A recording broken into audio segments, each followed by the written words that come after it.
कभी कभी जब मैं लिखने बैठता हूं तो सोचता हूं कि इस लॉकडाउन के दौरान हमने क्या क्या देखा और क्या क्या ना देखा। अपनी कहूं तो समय पर चाय नाश्ता खाना और हम जैसे सभी लोगों को मिल पाता होगा, लेकिन कुछ लोग ऐसे हैं जिनको ये भी नसीब नहीं होता। कुछ भी हासिल नहीं उनको। उनका क्या होता होगा, क्या होता होगा उनका। ये जिंदगी जो गुजरे जा रही है इन दिनों, कुछ लोग ऐसे हैं जिनको कुछ भी नसीब नहीं, जिनको हम तुम पूरा देश मजदूर कहता है। यह बारिश का मौसम हम लोगों को सभी को घर बैठे बड़ा लुभावना और सुहाना लगता है। जैसे ही बारिश पड़ती है तो मन प्रफुल्लित हो उठता है, लेकिन उन लोगों का क्या जो रोड पर चले जा रहे हैं, बारिश में, आंधी में, तूफान में, या तो जिनका घर नहीं है या जो घर के बहुत दूर हैं, जो जल्द से जल्द अपनी टूटी फूटी छत के अंदर पहुंचना चाहते हैं। मजदूर हैं। मैं मजदूर हूं। पेट पे बांधे कफन सा ये गमछा आंखों में रोटी के सपने लिए चला जा रहा है। मील के पत्थर भी अब थक गए राह में आते आते। शहर की तरफ मुड़ गया वो, पीछे छोड़ आया 2 बच्चे, बीवी और बूढ़े माँ बाप।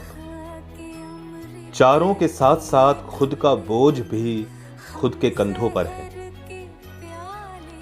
ये सड़कें गांव से शहर तो जाती हैं, लेकिन शहर से गांव क्यों नहीं आती? या आती तो होंगी, लेकिन आते आते ही रास्ते में दम तोड़ देती होंगी। शायद इसलिए दम टूट जाता होगा कि उसकी आंखों में रोटी नहीं होती होगी। लेकिन यह मजदूर चला जा रहा है, तपती धरती को ठंडे पानी की नदी समझ पार किए जा रहा है। आखिरकार वो पहुंच गया शहर। शहर की भीड़ में कहीं वो गुम हो गया।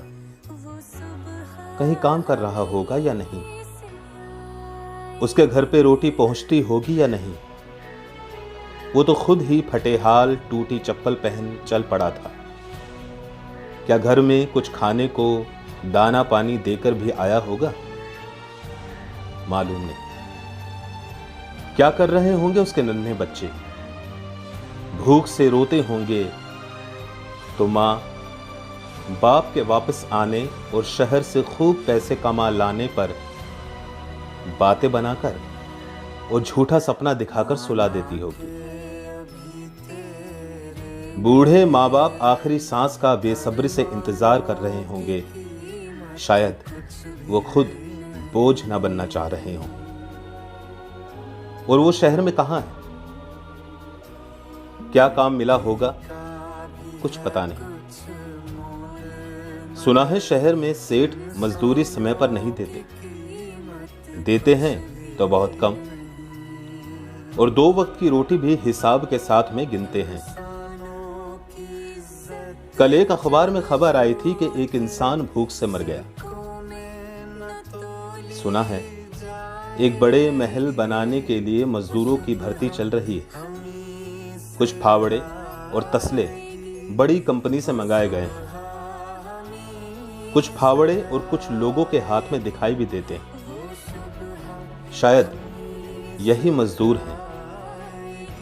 उसने मेरी तरफ देखा और बोला, हाँ मैं मजदूर हूं। हाँ मैं मजदूर हूं।